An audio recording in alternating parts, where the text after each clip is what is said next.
Ella llegó con una maleta gastada y un papel doblado que valía casi todo lo que tenía. La hacienda estaba abandonada hace más de 30 años y la maleza había devorado casi todo. Pero cuando vio aquella casa con las paredes desgastadas y la fuente a medio construir en el centro del patio, con la luz del atardecer golpeando las piedras rotas, sintió algo que no sabía nombrar. Era como si ese lugar ya la conociera, como si hubiera estado esperándola específicamente a ella. Antes de que sigas escuchando, cuéntame, ¿de dónde nos escuchas hoy? ¿Desde tu casa, camino al trabajo, en la cocina preparando la comida? Déjame saber en los comentarios.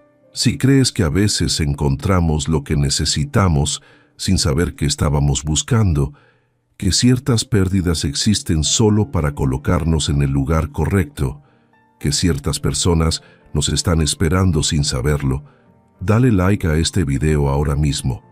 Pero más importante aún, suscríbete al canal. No es solo otro canal de historias.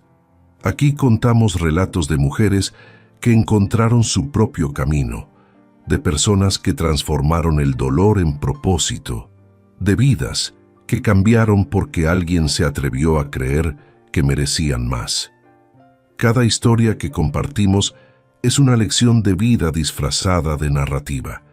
Cada personaje es un espejo donde tal vez te veas reflejado. Si te suscribes hoy, no solo recibirás historias, recibirás recordatorios de que tu vida también puede ser extraordinaria. Suscríbete, no te arrepentirás. Rosa tenía 46 años cuando el mundo que conocía se cerró como una puerta azotada por el viento. No fue de repente, fue lentamente, de la manera en que las cosas suelen terminar cuando uno no está prestando atención suficiente. Primero fue la enfermedad de Diego, aquella neumonía severa que llegó una tarde de octubre, cuando el frío comenzaba a sentarse en los huesos de las personas y en las grietas de las casas. Empezó con una tos que parecía inofensiva, la clase de tos que todos tienen cuando cambia la estación, pero no se fue. Se quedó, se profundizó, se convirtió en algo que hacía que Diego se doblara sobre sí mismo en las madrugadas, buscando aire que parecía no llegar a los pulmones, buscando respiración que se le escapaba entre los dedos como agua. Las semanas que vinieron fueron un descenso lento hacia la oscuridad más completa que Rosa había conocido. Pasaba las noches en la habitación con él, escuchando el sonido de su respiración dificultosa, ese ruido que parecía venir de las profundidades de la tierra, colocando paños fríos en su frente ardiente, rezando a santos cuya efectividad ya no creía, pero a los cuales rezaba de todas formas, porque el miedo hace que la gente haga cosas que la razón rechazaría. Los remedios que el médico traía costaban una fortuna que no tenían, y resolvían casi nada, apenas paliaban el sufrimiento por algunas horas antes de que regresara con más fuerza. Diego se debilitaba día a día, su cuerpo consumido por la infección que sus pulmones no podían vencer. La habitación olía a enfermedad, a medicinas amargas, a la proximidad de algo inevitable que se acercaba con pasos cada vez más firmes. Rosa limpiaba la sangre que él tosía en las sábanas, limpiaba el sudor frío de su frente, le daba agua que él apenas conseguía beber. Y en esos momentos, mientras lo cuidaba, Rosa pensaba en todas las cosas que nunca habían sido dichas entre ellos, todas las palabras que se habían quedado sin pronunciar durante 23 años de matrimonio. Diego había sido un buen hombre, de pocas palabras, que no golpeaba ni gritaba, que traía carne fresca cada sábado y preguntaba cómo estaba ella con esa manera directa de quien no sabe hacer rodeos.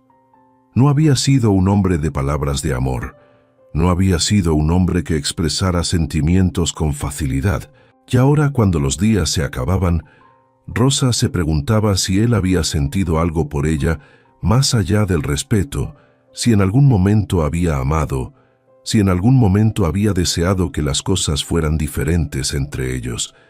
Y entonces, en una mañana de viernes, cuando el sol tenía la audacia de entrar hermoso por la ventana, cuando los pájaros cantaban como si el mundo no estuviera rompiéndose, llegó el silencio definitivo. El silencio que no termina. Diego tenía 55 años cuando murió. Era dueño de una pequeña tienda en el pueblo que vendía granos, sal, telas y esperanza a plazo para quienes no tenían dinero en la mano. Se habían casado cuando Rosa tenía 23 años en una unión que no nació del amor, pero tampoco nació del disgusto. Nació de la lógica fría de quienes no tienen muchas opciones, de la necesidad de seguridad que una mujer joven sin recursos siente. El padre de Rosa, un hombre de pocos recursos, veía en la propuesta de Diego una garantía que no podía darle a su hija. Veía la posibilidad de que ella no pasara hambre, de que tuviera un techo, de que no terminara como tantas otras mujeres que conocía, solas y desamparadas.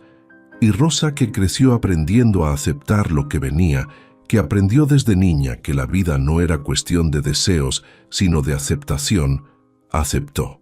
No protestó, no pidió tiempo para conocer mejor al hombre, no soñó con un matrimonio de amor. Simplemente aceptó, como había aceptado todo lo demás que la vida le había dado. Estuvieron juntos 23 años. No tuvieron hijos. Rosa nunca supo si era porque Diego no quería, o porque ella no podía, o porque simplemente no sucedió. Nunca lo preguntó. Cuando él murió, ella se quedó con la pequeña tienda, con algunas deudas menores que la herencia podía cubrir, y con una caja de madera debajo de la cama que descubrió 3 días después del velatorio. La caja estaba cerrada con un candado pequeño de latón y la llave estaba en el bolsillo del chaleco que Diego usaba cuando fue al médico por última vez. Rosa abrió con manos que no temblaron, porque ya había llorado todo lo que tenía para llorar, y lo que restaba era una especie de calma, como tierra después de lluvia fuerte que se seca rápido bajo el sol. Dentro había dinero, no era fortuna, pero era más de lo que esperaba encontrar.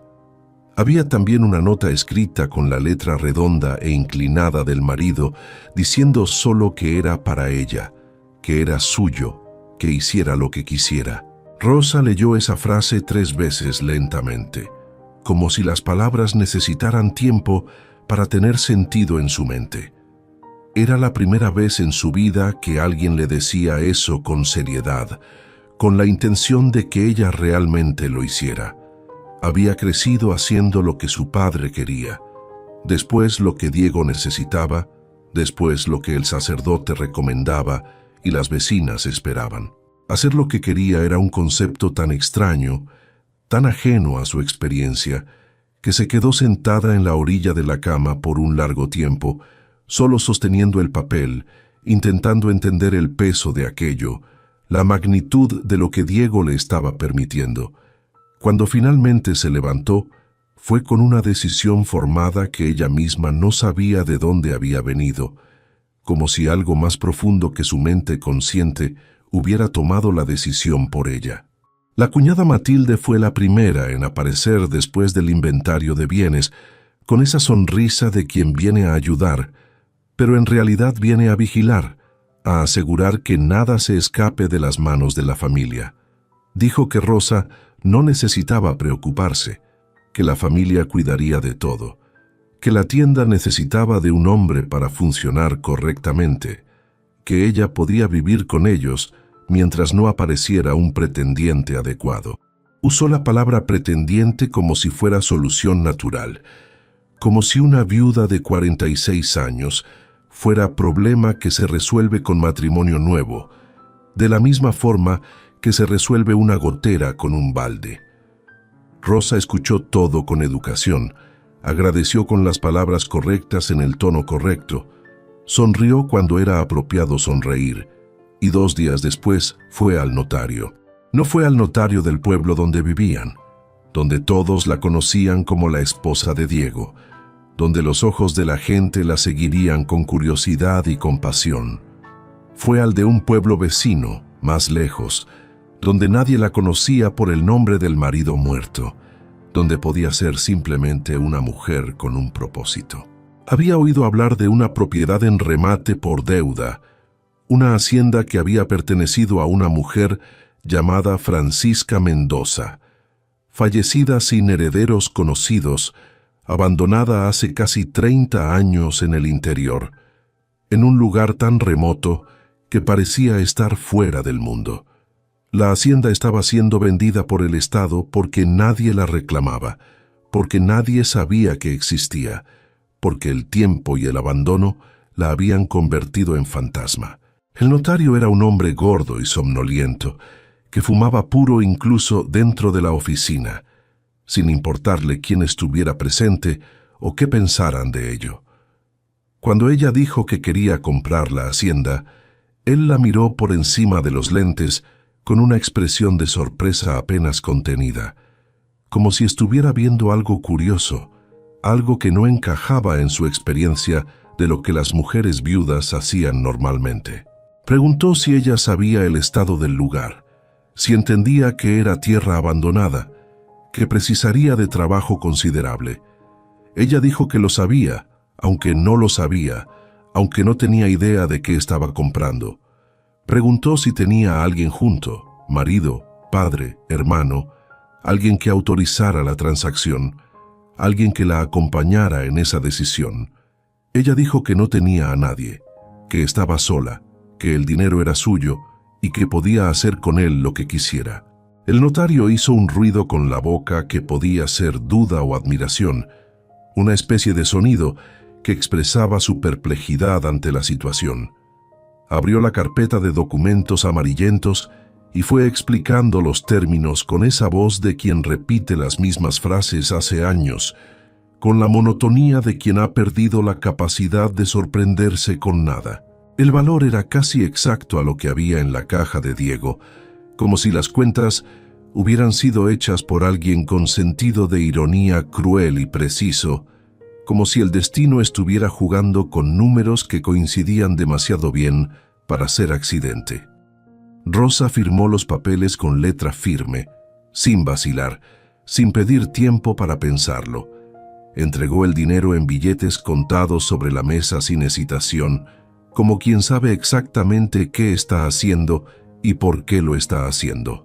Y salió con los documentos doblados dentro del corpiño contra el pecho, como si fueran cosa sagrada, como si llevara dentro de sí el futuro que había decidido crear.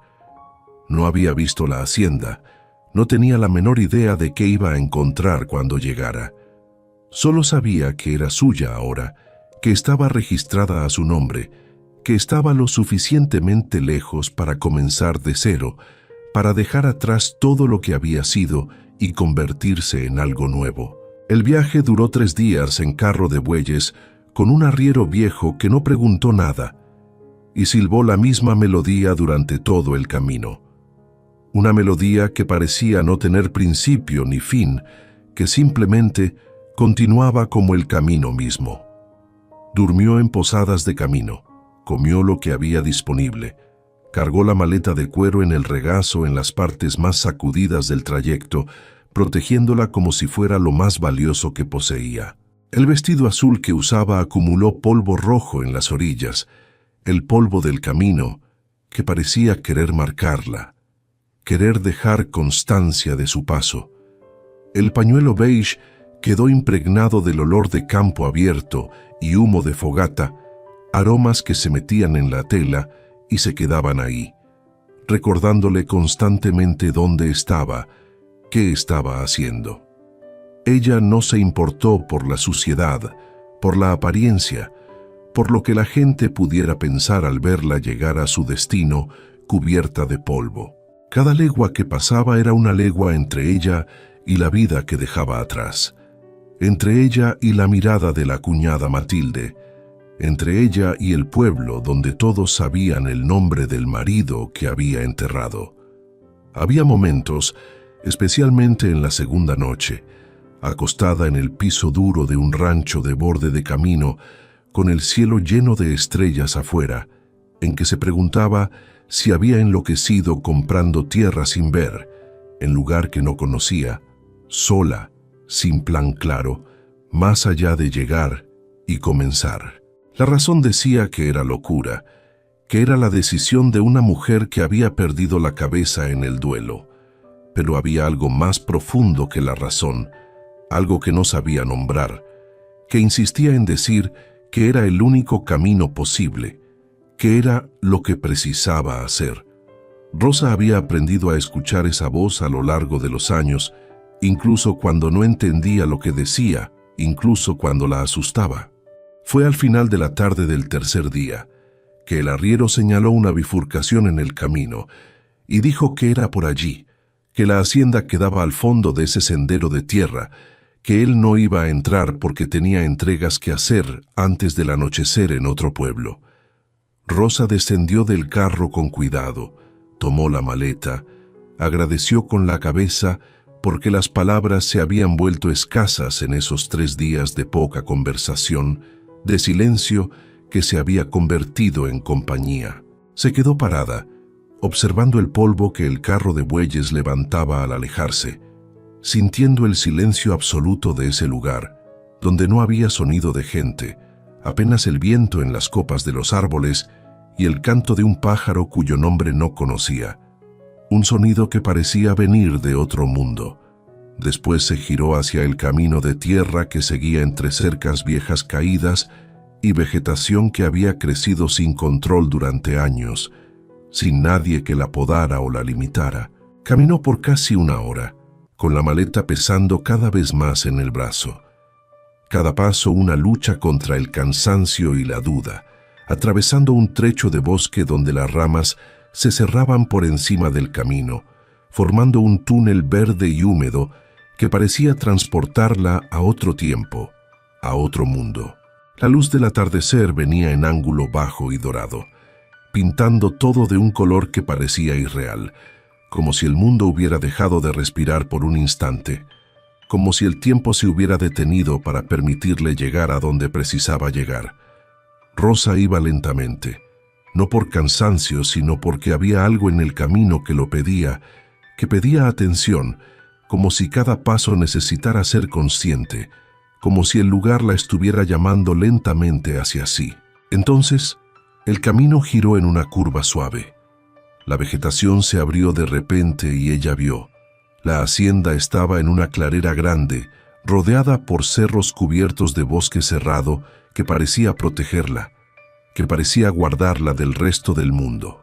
La casa era de piedra baja, paredes que alguna vez fueron blancas y ahora tenían el color del tiempo, descascaradas en varios puntos, con manchas de humedad dibujando mapas extraños en las piedras viejas, como si la lluvia hubiera escrito historias en las paredes. El techo de tejas coloniales estaba en parte intacto y en parte hundido, con agujeros que dejaban ver pedazos del cielo naranja adentro, como si el cielo hubiera invadido la casa, como si la naturaleza estuviera reclamando lo que le pertenecía. La puerta era de madera gruesa, desteñida en verde, colgando torcida en las bisagras oxidadas que chirriaban con el viento. La maleza había tomado el patio entero, creciendo alta y densa, y la cerca que debía existir alrededor estaba caída en casi todos los puntos, rota por el tiempo y el abandono. Pero lo que hizo que Rosa se detuviera completamente, lo que hizo que dejara caer la maleta al suelo como si le quemara las manos, lo que hizo que soltara los hombros y se quedara parada sin conseguir moverse, fue la fuente. Estaba en el centro del patio, a medio construir como un sueño que alguien había comenzado, pero nunca terminó. Era una estructura de piedra y cemento, con una base circular y un recipiente central que nunca se había completado, que parecía esperar eternamente a que alguien viniera a terminarla. Alrededor había herramientas oxidadas, cubos de madera podrida y evidencia de un trabajo que se había detenido abruptamente hace décadas, como si la persona que lo hacía hubiera desaparecido de repente. La fuente era como un sueño interrumpido, como una promesa que alguien había comenzado a cumplir pero nunca terminó, como un acto de fe que se había quedado a mitad de camino. Rosa se acercó lentamente, como si el suelo pudiera abrirse si se movía rápido, como si el lugar fuera tan frágil que cualquier movimiento brusco lo pudiera destruir. Pasó la mano por la piedra áspera, sintiendo el tiempo acumulado en cada grieta, en cada superficie desgastada por los años, y supo, sin saber cómo supo, que aquella fuente había sido comenzada con propósito, con esperanza, con la creencia de que algún día habría agua fluyendo, gente reunida, vida en ese lugar abandonado. Entró a la casa cuando el sol comenzaba a desaparecer detrás de los cerros, tiñendo el cielo de colores que parecían imposibles. El olor que la recibió era de madera vieja y tierra húmeda y algo levemente dulce que no identificó de inmediato. Un aroma que parecía venir del pasado. La sala principal era grande, con piso de ladrillo que el tiempo había dejado irregular y algunas piedras faltando, creando un patrón de ausencias. Una mesa de madera estaba apoyada en la pared lateral, cubierta de polvo grueso que parecía haber sido acumulado durante décadas sin ser tocado. Un fogón de leña ocupaba la esquina derecha, que parecía intacto a pesar de los años, como si estuviera esperando a que alguien viniera a encenderlo de nuevo. Había una ventana abierta que dejaba entrar la última luz del atardecer en faja larga y dorada, iluminando el polvo que se movía en el aire con la brisa que había entrado junto con Rosa, creando un baile de partículas que parecía sagrado. Y en esa luz vio en la pared arriba de la mesa, colgado en un clavo de hierro que aún aguantaba el peso, un cuadro pequeño de madera oscura. No era pintura, era una fotografía de esas hechas en papel grueso que los fotógrafos itinerantes vendían por las ferias y mercados del interior. La foto mostraba a una mujer de unos 40 años, de cabello oscuro recogido en un moño apretado, con expresión seria y directa que la fotografía de época pedía, con los ojos mirando directamente hacia la cámara como si mirara hacia el futuro. Rosa se acercó de vagar, como si el piso pudiera abrirse si se movía rápido, como si tocara algo que no debía tocar. Se quedó parada frente a ese rostro por un tiempo largo, con el corazón latiendo de una manera que no reconocía, porque había algo en esa cara, en la forma exacta de los ojos, en la línea de la mandíbula, en la manera como las cejas se encontraban levemente en el centro, que ella conocía de memoria. Lo conocía porque lo veía en el espejo cada mañana desde que se entendía por gente, porque era su propio rostro mirándola desde el pasado. Rosa durmió aquella primera noche en el piso de la sala, envuelta en la manta que había traído en la maleta, con la fotografía girada hacia la pared porque no conseguía dormir, sintiendo esos ojos en su dirección, sintiendo la presencia de esa mujer desconocida que era ella misma. No fue profundo ni continuo, era el tipo de sueño que viene a pedazos, interrumpido por el crujido de la madera vieja acomodándose en el frío de la noche, por el ruido de animal pequeño pasando en el techo, por el viento que entraba por las grietas de las ventanas y movía el polvo en el piso con un susurro bajo que parecía una voz lejana. Ella despertaba, se quedaba acostada mirando la oscuridad absoluta y entonces el cansancio la jalaba de vuelta hacia el sueño. Cuando el sol entró por la ventana sin vidrio de la sala, Rosa estaba sentada en la solera de la puerta, mirando el patio cubierto de rocío que brillaba como diamantes bajo la luz de la mañana, con la manta en los hombros y el pensamiento más tranquilo de lo que esperaba. Lo primero que hizo, antes incluso de comer, fue girar la fotografía de vuelta hacia la pared y mirar de nuevo con la luz del día. Con la luz de la mañana, con los ojos descansados, necesitaba tener certeza. Necesitaba que la razón confirmara o deshiciera lo que la emoción de la víspera había construido. Se quedó parada frente al cuadro por un largo tiempo, examinando cada detalle del rostro fotografiado, los ojos almendrados e inclinados levemente hacia abajo en las extremidades, la mandíbula fina pero definida, la frente amplia, las cejas espesas que se aproximaban en el centro cuando la expresión se ponía seria. No había forma de negar. Había de ella en ese rostro o había de ese rostro en ella, y las dos posibilidades tenían el mismo peso y el mismo vértigo. Ella fue hasta la maleta, sacó los documentos de la hacienda con cuidado, como si fueran cosa frágil que pudiera romperse, y releyó el nombre escrito en el papel amarillento con tinta que estaba destemida en los bordes. Francisca Mendoza, el nombre de la mujer en la fotografía, el nombre de la dueña anterior, el nombre que constaba en los documentos que ella cargaba dentro del corpiño. El notario del pueblo vecino había dicho que la mujer había muerto sin herederos conocidos. Sin herederos conocidos no era lo mismo que sin herederos. Era una diferencia pequeña en las palabras, pero enorme en el significado, una diferencia que Rosa estaba comenzando a entender. Rosa dobló los documentos de vuelta con cuidado y se quedó sentada en la orilla de la mesa, mirando hacia el patio, donde la maleza alta se balanceaba con el viento de la mañana, intentando organizar lo que sabía sobre la madre que desapareció cuando ella tenía 3 días de vida. Su propia madre, la que la había criado, nunca había hablado mucho sobre eso. Decía que Francisca había muerto de enfermedad cuando Rosa aún era demasiado pequeña para recordar, cuando era apenas un bebé que no podía entender lo que sucedía. Lo decía de una manera definitiva que no invitaba a preguntas, una manera que Rosa había aprendido a reconocer temprano, como señal de que el tema estaba cerrado, que no había más que hablar sobre eso. Con el tiempo, las preguntas fueron haciéndose menos frecuentes.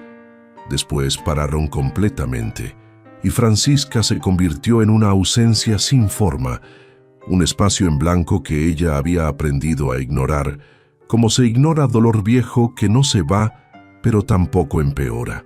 La madre que la crió, a quien Rosa había aprendido desde niña a no preguntar sobre Francisca, porque cada pregunta era recibida con silencio o evasivas que hacían que la conversación muriera, había muerto hace 4 años, llevada por una enfermedad del corazón en el invierno más frío que la región había tenido en décadas, y con ella fueron las pocas respuestas que tal vez existían, las pocas pistas que podían haber explicado la verdad. Fue cuando estaba limpiando debajo de una tabla suelta del piso que encontró la primera caja de lata, oxidada pero aún cerrada. Dentro había cartas, muchas cartas, todas escritas con la misma letra menuda e inclinada hacia la derecha, en papel que en algunos puntos estaba tan frágil que la luz pasaba a través de él. Rosa se sentó en el piso, rodeada de polvo, y comenzó a leer. Las cartas no tenían destinatario escrito, eran como diario en forma de carta, pensamientos dirigidos al vacío, al silencio, a nadie en particular. Pero lentamente, entre las líneas de dolor y esperanza, emergió la imagen de una mujer que había amado profundamente, que había sacrificado todo, que había vivido en soledad pero no sin propósito. Las cartas hablaban de un amor que había sido prohibido, de una familia que había llegado primero y tomado lo que no era suyo por derecho, de una niña pequeña que el autor llamaba simplemente mi hija, sin nombre, como si el nombre fuera cosa demasiado sagrada para ser escrita en papel, como si nombrarla la hiciera más real y por lo tanto más dolorosa de perder.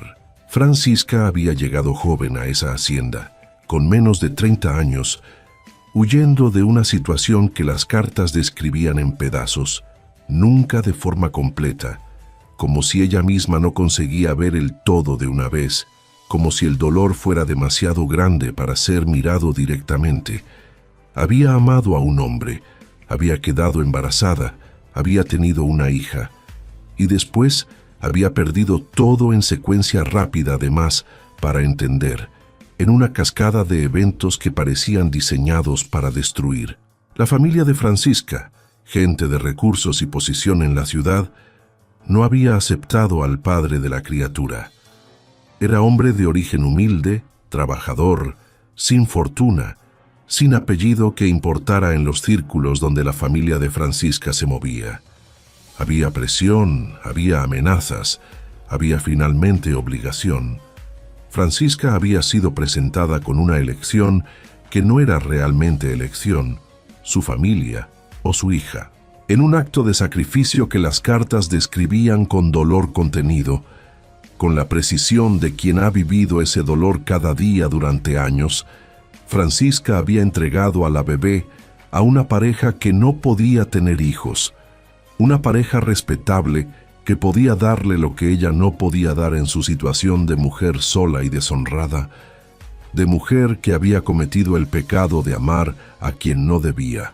Después Francisca se había retirado a esa hacienda, lejos de todo, lejos de la ciudad donde su vergüenza era conocida, lejos del hombre que había amado y que no había tenido poder para protegerla de las decisiones que otros tomaban sobre su vida.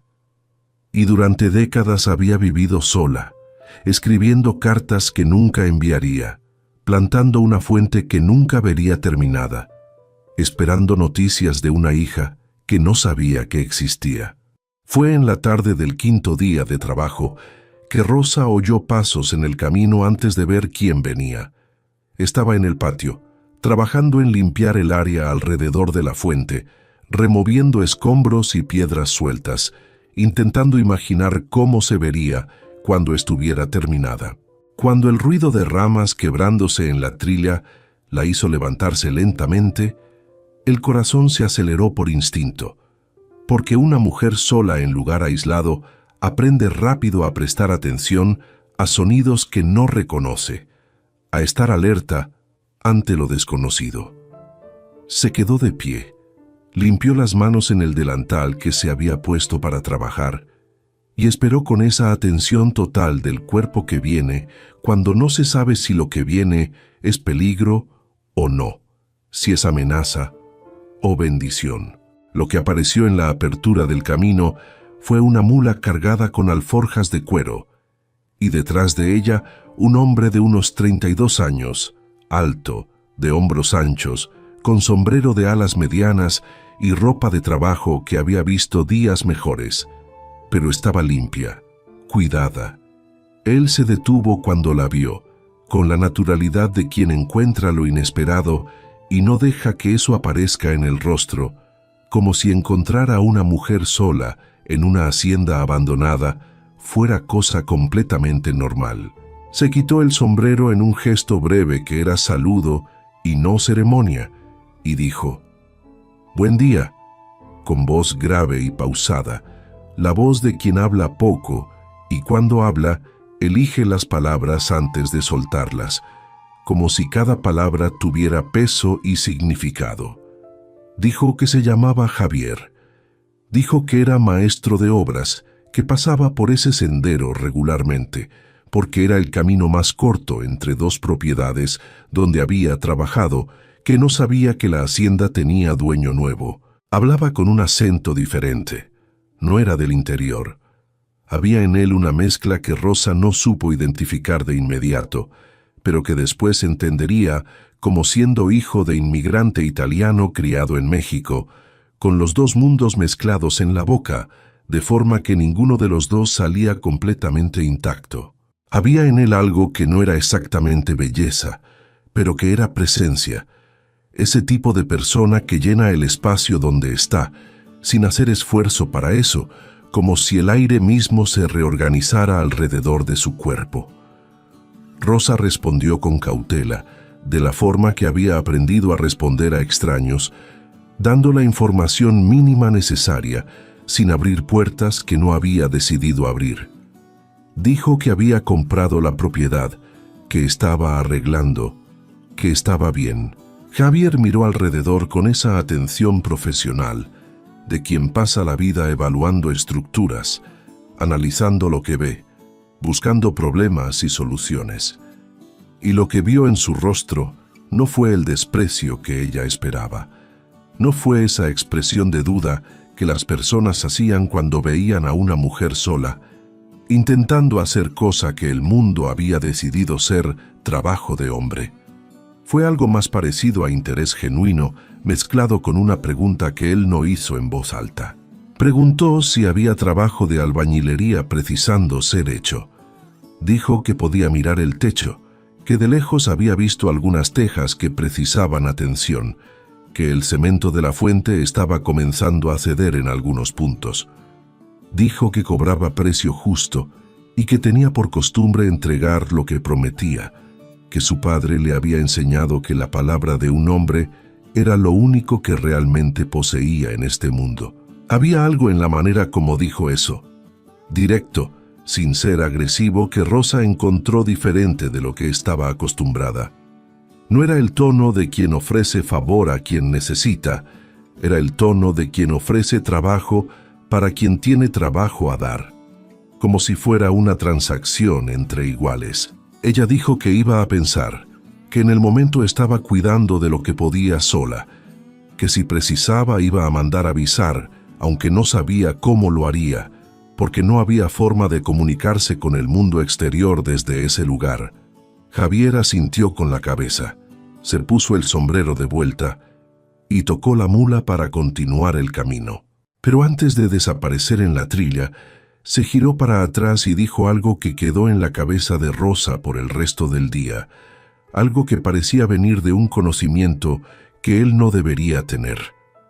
Dijo que la vieja Francisca había sido mujer de mucha paciencia, que había comenzado a construir esa fuente cuando llegó, que había trabajado en ella durante años, que la fuente sería grande o suficiente para dar vida cuando la persona correcta llegara.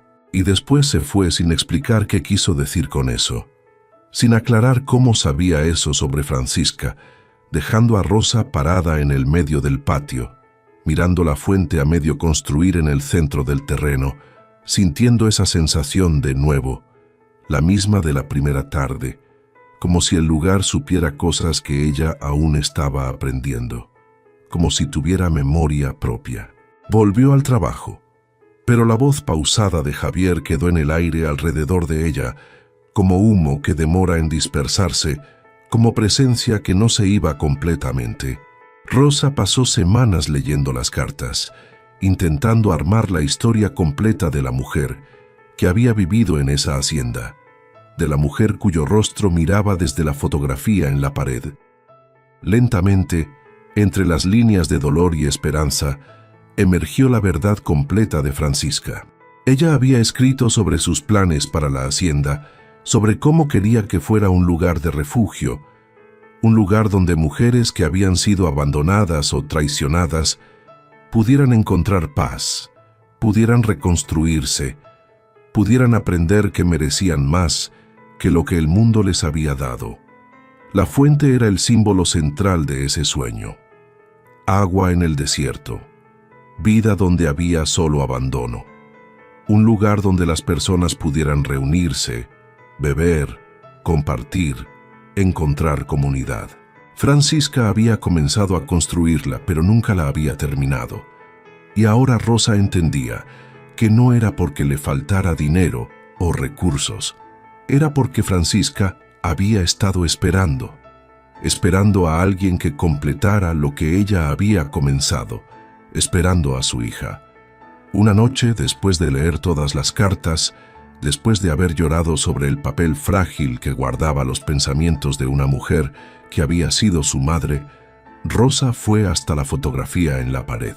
Se quedó parada frente a ella por un largo tiempo, con la vela iluminando el rostro de Francisca desde abajo, creando sombras que hacían que los ojos parecieran vivos, parecieran mirarla.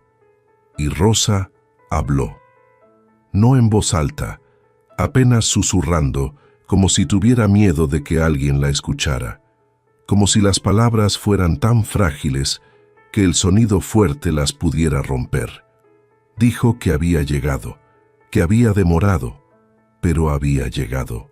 Dijo que entendía ahora, que entendía el sacrificio, que entendía el amor que era lo suficientemente grande para dejar ir a quien se amaba, y dijo que no iba a dejar que el sueño de Francisca muriera, que iba a completar la fuente, que iba a hacer de esa hacienda lo que Francisca había querido que fuera, que iba a honrar a la mujer que la había amado lo suficiente para dejarla ir, que iba a vivir de una manera que justificara el sacrificio que Francisca había hecho.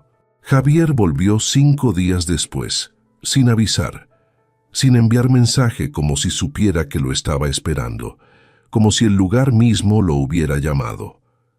Llegó con la mula cargada de herramientas y un saco de tejas nuevas amarrado en el lomo del animal, tejas que brillaban bajo el sol como si fueran cosa nueva, cosa que alguien había cuidado especialmente. Se detuvo en la entrada del patio, se quitó el sombrero y dijo que había pasado por una tejedora en el camino y que las tejas estaban sobrando de otro trabajo que era desperdicio no aprovechar. No dijo que las había comprado especialmente. No dijo que había pensado en el techo de esa hacienda durante los 5 días de camino. No dijo que había hablado con la tejedora sobre el precio, que había pagado más de lo que debía para tener las mejores tejas disponibles. Pero Rosa miró esas tejas y después miró el rostro de él y entendió que las dos cosas eran verdad sin precisar ser dichas en voz alta, porque había cosas que no necesitaban palabras para ser entendidas. Lo dejó trabajar. Se quedó en el patio mientras él subía y bajaba de la escalera, mientras arreglaba el techo con movimientos que parecían danza, mientras su cuerpo se movía con la precisión de quien ha hecho eso 1000 veces. Ella trabajaba en el patio, limpiando, organizando, preparando. A veces sus ojos se encontraban. A veces él silbaba la melodía italiana que Rosa estaba comenzando a reconocer. A veces el silencio entre ellos era tan cómodo que parecía que estuvieran hablando. Cuando el techo quedó terminado, Javier bajó de la escalera y se quedó parado al lado de Rosa, mirando el trabajo hecho. Dijo que el techo iba a durar. Dijo que la casa estaba comenzando a verse como casa de nuevo. Dijo que había más trabajo que hacer, que si ella quería podía quedarse, que podía trabajar en la fuente, que podía ayudar a transformar ese lugar en lo que Francisca había soñado. Rosa dijo que sí. No dijo con ceremonia, dijo de la forma como se dice cosa cierta que la gente ya sabía antes de preguntar. Javier asintió, se limpió las manos en el pantalón y dijo que iba a volver mañana con más herramientas, que iba a comenzar con la fuente, que iba a trabajar hasta que estuviera perfecta. Esa noche, Rosa cocinó para 2. Hizo sopa de verduras que había comenzado a cultivar en la horta, pan que horneó en el fogón de leña que había limpiado cuidadosamente. Javier comió como si fuera la mejor comida que había probado en años, con esa atención completa que da a las cosas quien aprecia lo que tiene. Después se quedaron sentados en la puerta, mirando el atardecer que pintaba el cielo de colores imposibles, sin hablar, porque había cosas que no necesitaban palabras. Los meses que vinieron fueron de trabajo constante. Javier llegaba cada mañana con el sol bajo y se quedaba hasta que la luz comenzaba a faltar. Trabajaba en la fuente con dedicación que parecía ir más allá del trabajo de albañilería, como si estuviera construyendo algo sagrado, algo que merecía ser perfecto. Rosa trabajaba a su lado, aprendiendo técnicas de construcción que nunca había imaginado que aprendería, descubriendo que sus manos podían hacer más de lo que el mundo le había enseñado que podían hacer. Hablaban mientras trabajaban. Javier contaba historias de su padre italiano que había llegado a México con nada más que las manos y la determinación de construir algo que durara. Contaba sobre los años de aprendizaje, sobre los errores que había cometido, sobre los edificios que había visto caer y los que había visto permanecer. Rosa contaba sobre su vida con Diego, sobre el pueblo donde había vivido, sobre la sensación de estar atrapada en una vida que no había elegido. Javier escuchaba de la forma que pocas personas saben escuchar, con atención completa, sin interrumpir, sin juzgar, y cuando Rosa terminaba de hablar, él decía cosas simples que parecían profundas, cosas que venían del lugar donde el corazón y la razón se encuentran, donde la experiencia se convierte en sabiduría. La horta creció bajo las manos de Rosa. Plantó verduras, hierbas aromáticas, flores. Javier construyó una cerca alrededor para protegerla de los animales que merodeaban. Juntos repararon la casa, reemplazaron tejas, arreglaron puertas, pintaron paredes. La hacienda que había estado abandonada comenzó a respirar de nuevo, comenzó a vivir de nuevo. Una tarde, mientras trabajaban en la fuente, Javier preguntó sobre la fotografía que colgaba en la pared de la casa. Rosa le contó todo. Le contó sobre Francisca, sobre las cartas, sobre el descubrimiento de que era su hija. Javier escuchó sin interrumpir, y cuando ella terminó, se quedó en silencio por un tiempo largo.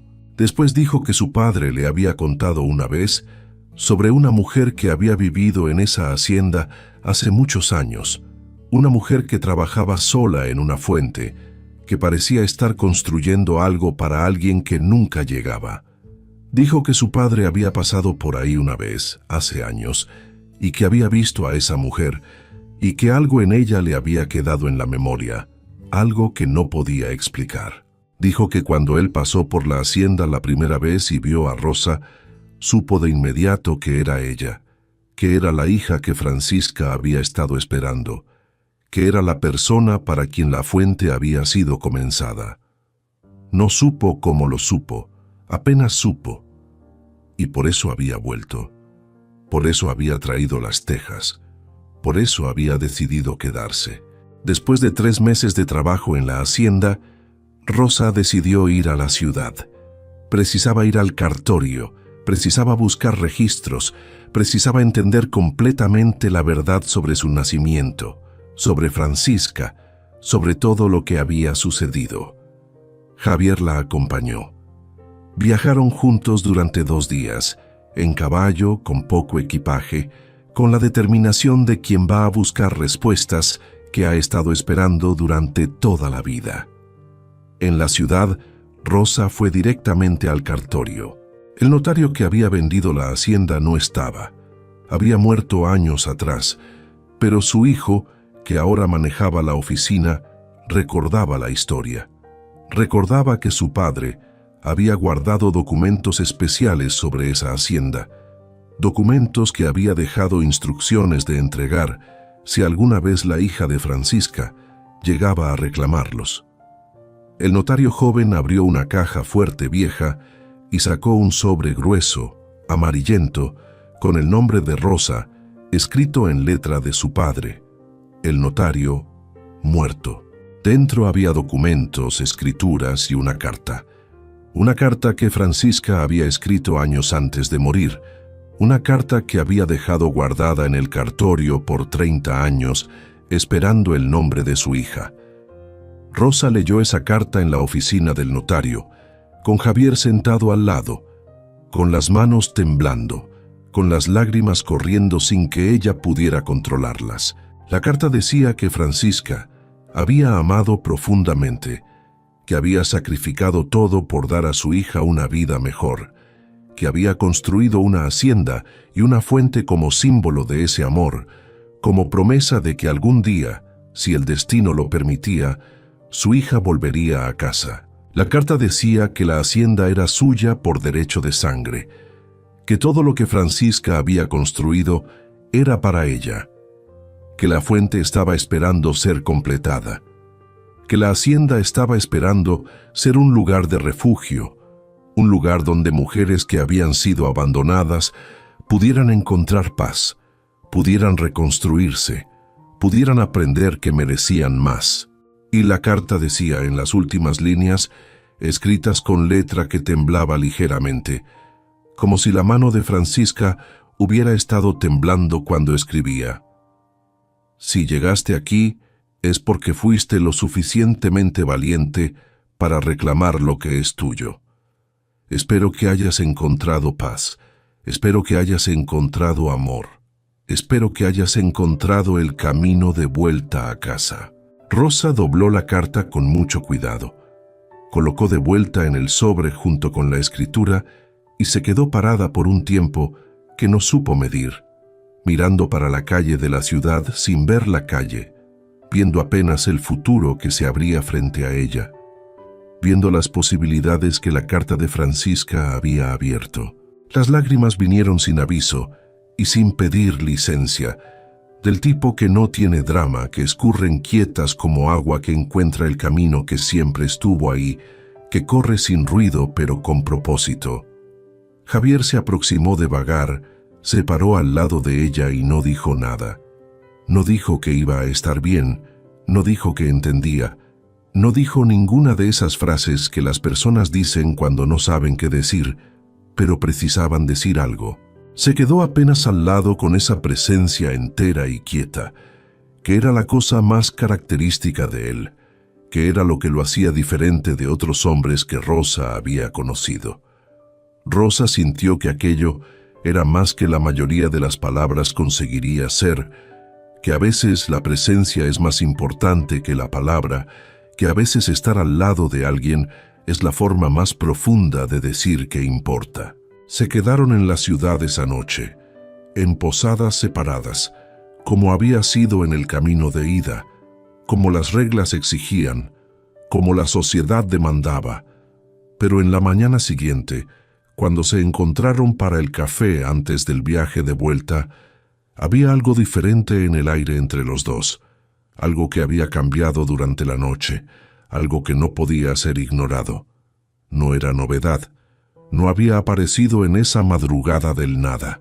Había sido construido en semanas de trabajo lado a lado, en conversas que iban profundo sin forzar, en silencios que eran cómodos sin precisar ser explicados, en momentos pequeños donde las manos se rozaban mientras trabajaban, donde los ojos se encontraban y después miraban para otro lado, donde la proximidad se volvía cosa natural.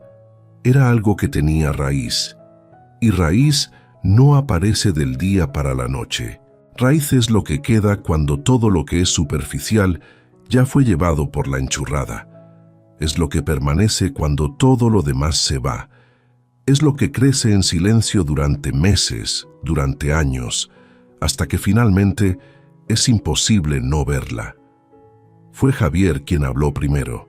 Dijo mientras miraba para la taza de café y no para ella, con esa voz pausada que pesaba cada palabra antes de soltar, que había pasado casi 15 años andando por el interior, sin encontrar lugar donde el trabajo de ficar pareciera menor que el trabajo de irse.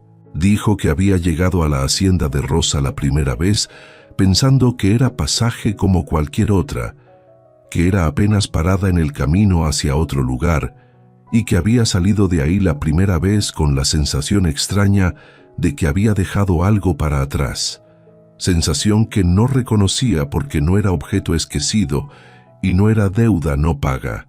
Dijo que había entendido solo después, en la semana de estrada entre una visita y otra, que el que había dejado para atrás era la atención, que había ficado pensando en aquel lugar, en aquella mujer de vestido azul, arrodillada en la horta, con las manos en la tierra, de un jeito que no era habitual y que no había conseguido parar de pensar en eso. Rosa escuchó todo eso, mirando para la propia taza, con aquella quietud que había desarrollado a lo largo 2 meses de hacienda, la quietud de quien aprendió que la prisa es enemiga de cosa buena. Cuando él terminó, se quedó en silencio por un momento. No el silencio de quien no sabe qué decir, sino el silencio de quien está eligiendo cómo decir lo que ya sabe. Entonces dijo que había llegado a aquella hacienda huyendo, que había comprado aquella tierra sin ver, porque precisaba de distancia entre ella y todo lo que había perdido, y que había encontrado mucho más que distancia. Dijo que había encontrado la madre que nunca conoció, grabada en cartas, y en una fuente a medio construir, y en una escritura guardada por 30 años, esperando el nombre de ella. Y dijo que había encontrado también algo que no había buscado y que, por eso mismo, parecía más verdadero que las cosas que la gente busca con intención, que las cosas que se persiguen con desesperación. Javier levantó los ojos de la taza y se quedó mirándola, y había en esa mirada algo que no precisaba de más palabras. Pero él dijo a sí mismo, porque era hombre que creía en decir las cosas de frente, que quería ficar. No dijo ficar dónde, no precisó. Dijo que quería ver esa hacienda en las 4 estaciones. Dijo que había paredes en ese lugar que precisaban de trabajo aún, y que había tierra buena que precisaba de mano que entendiera, y que había alguien en aquel lugar que merecía tener al lado persona que ficara de verdad y no de pasaje. Dijo todo eso con la simplicidad directa de quien no sabe hacer discurso, de quien habla desde el lugar más honesto que existe, que es el lugar donde el corazón no deja que la lengua mienta. Rosa pensó que nunca había escuchado nada que sonara más honesto que aquello. Ella dijo que sí. No dijo con ceremonia, no dijo con lágrima, dijo de la forma como se dice cosa cierta que la gente ya sabía antes de preguntar, que estaba escrita en el aire desde hace semanas, que solo precisaba ser nombrada para ser real. Y entonces los dos tomaron el café que estaba esfriando en la taza, pagaron el pouso y montaron para el camino de vuelta con el sol de la mañana aún bajo y el aire con aquella frialdad limpia que el interior guarda antes del mediodía. El viaje de vuelta fue diferente de la de ida, de formas que no eran sobre el camino. Era el mismo camino, las mismas piedras, los mismos trechos de mata cerrada y los mismos espacios abiertos, donde el campo se extendía hasta los morros. Pero había algo diferente en la forma como los dos ocupaban aquel espacio junto. Menos cuidado, menos distancia calculada, más natural, como cuando la ropa nueva se ablanda después de algunos días y comienza a parecer que siempre fue suya. Conversaban más sobre cosas pequeñas, sobre lo que veían en el camino, sobre historias que cada uno guardaba, sobre sueños que habían tenido y que parecían imposibles hasta ese momento. Llegaron a la hacienda en la tarde del segundo día, con la luz dorada de entardecer, que Rosa había aprendido a reconocer como el horario en que aquel lugar ficaba más bonito, en que las sombras se alargaban y el mundo parecía más suave, más perdonador. El patio estaba como había dejado, la horta con las mudas crecidas un poco más, la fuente a medio construir en el centro con la sombra alargándose por el suelo. Rosa descendió del caballo prestado por el pouso, se quedó en el medio del patio, miró alrededor con aquella calma que había demorado meses para aprender y sintió que estaba en casa de un jeito que no había sentido en ningún lugar antes. No la casa de Diego, no la casa del padre Tropeiro, no ningún lugar que había habitado con el nombre de otra persona como pasaporte. Era el nombre de ella en el papel, era la sangre de ella en la tierra, era la elección de ella tomada con las propias manos. Javier cuidó del caballo y después se quedó al lado de ella en el patio, los dos en silencio, mirando la fuente contra el cielo, que comenzaba a ganar color, que comenzaba a transformarse en esa paleta de naranjas y rosados que solo existe en esos minutos antes de que la noche llegue completamente. Entonces, Rosa fue hasta la casa, entró, tiró la fotografía del clavo en la pared y la llevó para afuera. Colocó ella apoyada en el tronco enorme de un árbol que crecía cerca de la fuente, en el lugar donde el tronco se dividía, en los primeros gallos, donde la corteza formaba una especie de cuna natural. Se quedó mirando para el rostro de la mujer en la fotografía, para aquellos ojos que eran mitad de los de ella, y dijo bajito, más para el árbol y para el aire que para cualquier persona que pudiera escuchar: llegué, demoré, pero llegué. Los años que vinieron fueron construidos con la misma paciencia con que raíz funda se forma, de vagar, sin prisa, con la certeza de quien sabe que lo que es hecho así dura más que lo que es hecho con urgencia. Javier se quedó. No fue decisión única tomada en un día solo. Fue secuencia de mañanas en que él despertó en la hacienda y no sintió el llamado de la estrada que había sentido durante 15 años de vida andando. Las paredes de la casa ficaron enteras y sólidas. El techo quedó completo, con tejas que brillaban bajo el sol como promesa cumplida. La horta creció más allá de lo que Rosa había planeado en el comienzo, con variedades que Javier había aprendido con el padre italiano, y que, mezcladas con el suelo oscuro de aquella hacienda, daban resultado que sorprendía a los dos. Tomates que eran casi del tamaño de puños, lechugas que crecían con una vitalidad que parecía imposible en tierra que había estado abandonada, hierbas aromáticas que perfumaban el aire de la mañana. Cazaron en una tarde de sábado, en la pequeña capilla de la vila más próxima, con doña Perpetua presente, la vecina que había sido la primera en llegar cuando Rosa comenzó a trabajar la tierra, y algunos vecinos que habían llegado poco a poco en la vida de Rosa a lo largo de los meses. La forma silenciosa y gradual como comunidad se forma alrededor de quien trabaja con honestidad, de quien trata a las personas con respeto, de quien construye con las manos y con el corazón.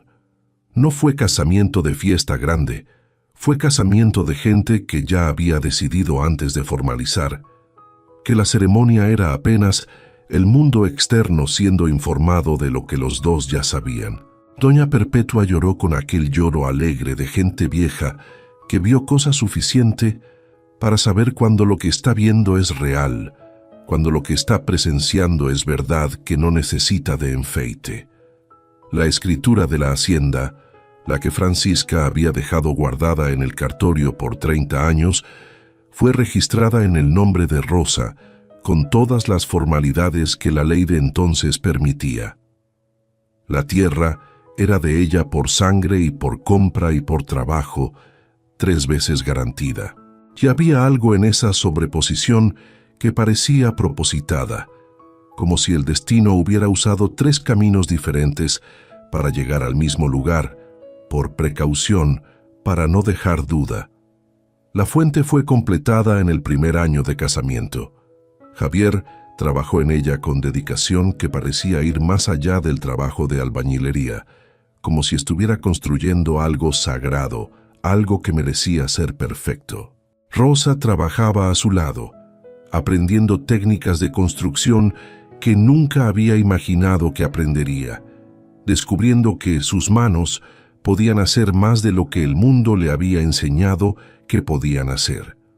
Cuando el agua comenzó a fluir por primera vez, cuando la fuente se llenó y el agua empezó a correr en los canales que Javier había construido con precisión, Rosa lloró.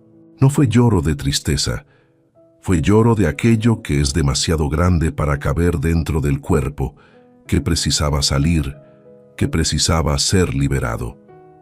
Javier se quedó al lado, con la mano en la espalda de ella, sin decir nada, porque había cosas que no precisaban de palabras. Tuvieron 3 hijos, 2 niñas y un niño.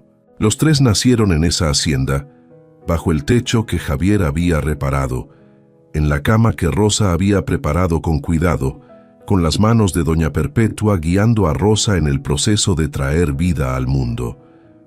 Los hijos crecieron en ese lugar, corriendo en el patio, jugando alrededor de la fuente, aprendiendo de sus padres que la vida era cosa que se construía con las manos y con el corazón, que el trabajo honesto era cosa sagrada, que la comunidad era lo que hacía la vida posible.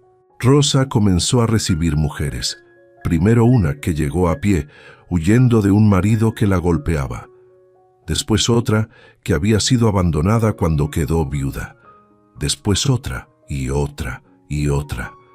Algunas llegaban con nada más que la ropa que llevaban puesta. Algunas llegaban con historias tan pesadas que parecía milagro que pudieran caminar bajo ese peso. Algunas llegaban tan quebradas que parecía que nunca iban a poder ser reparadas. Rosa las acogía, les daba trabajo, les daba lugar, les daba la oportunidad de reconstruirse. La fuente se convirtió en el corazón de eso. Cada mañana, las mujeres se reunían alrededor de ella, bebían agua, compartían historias. Rosa escuchaba. Javier construía, reparaba, mejoraba. Juntos crearon un lugar donde el dolor podía ser transformado en propósito, donde la soledad podía ser transformada en comunidad. Rosa creó un archivo en una de las habitaciones, donde cada mujer que llegaba escribía su historia. Guardó las cartas de Francisca también, como recordatorio de que el sufrimiento de una generación podía convertirse en salvación para la siguiente. Las mujeres leían esas cartas y entendían que no estaban solas, que el dolor que sentían había sido sentido antes, que la soledad que experimentaban había sido experimentada antes y que aún así la vida continuaba, que aún así era posible reconstruirse. Plantó flores alrededor de la fuente, flores que Francisca había plantado décadas atrás y que Rosa continuó cultivando. Rosas rojas, jazmines blancos, margaritas amarillas que atraían mariposas. El patio, que había estado cubierto de maleza, se transformó en jardín, en lugar donde la belleza crecía junto con la sanación. Los años pasaron. La hacienda, que había estado abandonada, se convirtió en un lugar de vida. Mujeres llegaban, se quedaban el tiempo que precisaban, aprendían que merecían más, y después partían para construir sus propias vidas, llevando consigo la lección que Rosa les había enseñado, que el dolor no era fin, que el abandono no era destino, que siempre había camino de vuelta a casa. En una tarde de domingo, con los años habiendo pasado en cantidad suficiente para que la hacienda pareciera siempre haber sido habitada, para que los hijos de Rosa tuvieran hijos propios, para que la segunda generación de mujeres que llegaban supiera historias de las primeras. Rosa estaba sentada debajo de un árbol que Javier había plantado años atrás, con la carta final de Francisca en el regazo. La había leído tantas veces que los pliegues del papel habían quedado finos, casi transparentes, pero ella aún la leía a veces, no para descubrir cosa nueva, sino por la misma razón que la gente vuelve al mismo lugar que le gusta. Porque hay cosas que la repetición no gasta, que quedan tan buenas como en la primera vez. Javier estaba en los fundos de la hacienda, trabajando en una cerca nueva que había prometido terminar antes de la lluvia. La voz de él llegaba de lejos, silbando alguna melodía italiana que el padre había enseñado, que Rosa había aprendido a reconocer de escuchar tantas veces. Ella miró para la fuente, para el agua que fluía constante, para las mujeres que estaban sentadas alrededor, compartiendo el almuerzo, riendo, viviendo. Había una mujer joven, no más de 20 años, que había llegado hace 3 meses huyendo de un padre que quería venderla a un hombre que no amaba. Había otra de 40 y tantos que había sido abandonada cuando su marido encontró a otra mujer más joven. Había una tercera que estaba aprendiendo a leer, que nunca había tenido la oportunidad de ir a la escuela, que descubría cada día que su mente era capaz de cosas que nadie le había dicho que era capaz. Y Rosa pensó en Francisca, pensó en ella joven llegando a aquella hacienda con el dolor reciente y la esperanza aún más reciente de que algún camino se abriría, plantando aquella semilla con las propias manos, regando en los años secos, conversando con ella en las noches de soledad. No había cómo saber si ella había creído de verdad que la hija llegaría o si había comenzado apenas porque precisaba comenzar, porque había cosas que el dolor no podía tirar de la gente sin tirar todo. Pero la fuente había crecido de cualquier forma y ella había llegado de cualquier forma. Y había algo en esa coincidencia que era grande de más para ser apenas coincidencia, y que ella había parado de intentar nombrar, porque había cosas que quedan mejores sin nombre. Lo que Rosa entendía, sentada debajo de aquella sombra generosa, con la carta de la madre en el regazo y el asobio de Javier llegando de los fundos de la hacienda, era simple e inmenso al mismo tiempo. Que había perdido el marido y encontrado libertad, que había gastado casi todo lo que tenía y ganado más de lo que sabía que existía para ganar, que había comprado sin ver en el desespero la tierra de la madre que nunca conoció, que había llegado huyendo y se había quedado perteneciendo, y que el amor que había encontrado ahí no había llegado como salvación, no había llegado para concertar lo que estaba quebrado. Había llegado como llegan las cosas que tienen raíz, de vagar por el camino más honesto, construido en trabajo compartido y silencio cómodo y palabras dichas de frente sin enfeite. Ella colocó la carta de vuelta en el sobre con cuidado, se recostó contra el tronco del árbol, cerró los ojos por un momento y dejó el sol de la tarde golpear en el rostro. Lá afuera, más allá de los morros cubiertos de bosque, el mundo seguía con sus urgencias y sus ruidos. Allá dentro de aquella clarera, el tiempo tenía el ritmo de la fuente que fluía sin prisa, y del amor que se quedó sin precisar de motivo. Rosa había llegado a aquella hacienda con una maleta gastada, un papel doblado y el coraje de quien no tiene más nada a perder, que es el tipo de coraje más puro que existe. Había encontrado la tierra de la madre que nunca conoció, el amor que no había buscado. Y por primera vez en la vida, el nombre en el documento era solo suyo. No era el nombre del padre, no era el nombre del marido. Era Rosa, solo Rosa. Rosa Mendoza, porque había decidido tomar el apellido de Francisca, porque quería llevar consigo el nombre de la mujer que la había amado lo suficiente para dejarla ir. Tal vez tú también estés aquí escuchando esta historia, porque algo en tu vida se cerró como una puerta azotada por el viento. Tal vez perdiste a alguien, tal vez perdiste un trabajo, tal vez perdiste la vida que creías que tendrías. Tal vez estás en ese lugar donde Rosa estaba, preguntándote si lo que hiciste fue locura o si fue el único camino posible. Quiero decirte algo que Rosa aprendió, algo que Francisca supo sin poder decirlo en voz alta, algo que Javier entendió en el silencio. A veces el destino no nos lleva a donde planeamos, nos lleva de vuelta al comienzo que nunca conocimos, para que podamos finalmente entender de dónde venimos y por eso para dónde podemos ir. A veces lo que parece ser pérdida es apenas reposicionamiento. A veces lo que parece ser fin es apenas pausa antes del verdadero comienzo. A veces lo que parece ser coincidencia es apenas el universo siendo preciso, es apenas la vida encontrando su camino de vuelta hacia donde siempre quiso ir. Francisca no pudo criar a su hija, pero su amor no desapareció.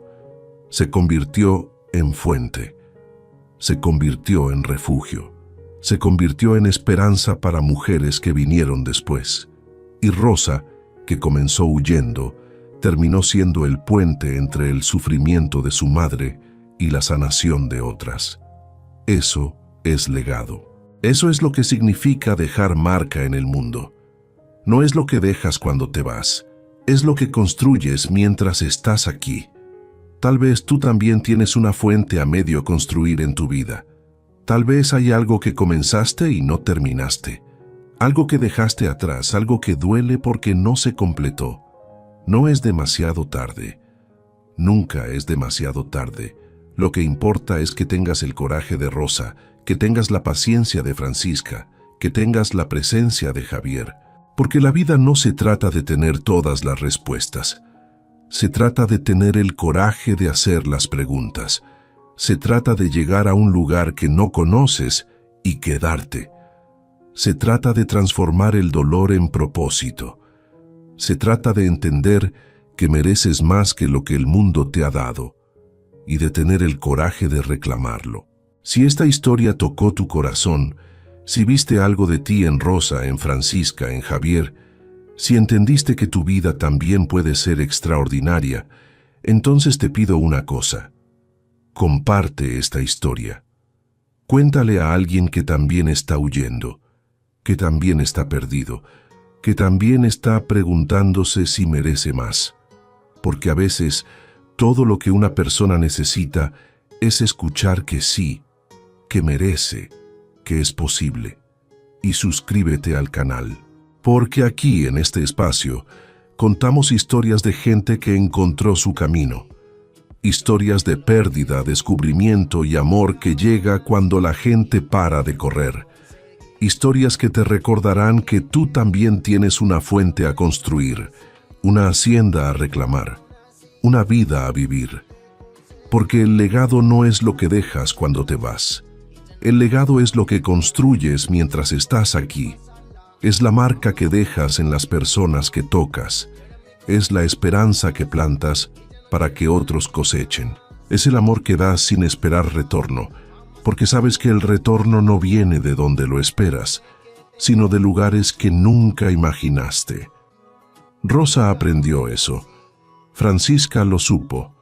Javier lo practicó cada día.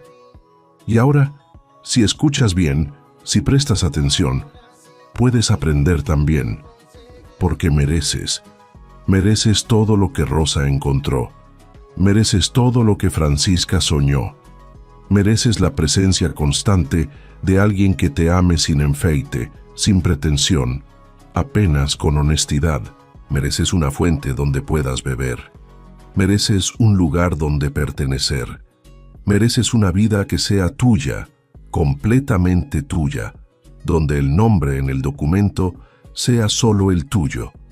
La fuente está esperando. Solo precisas tener el coraje de llegar. Gracias por escuchar. Gracias por estar aquí. Gracias por creer que mereces más.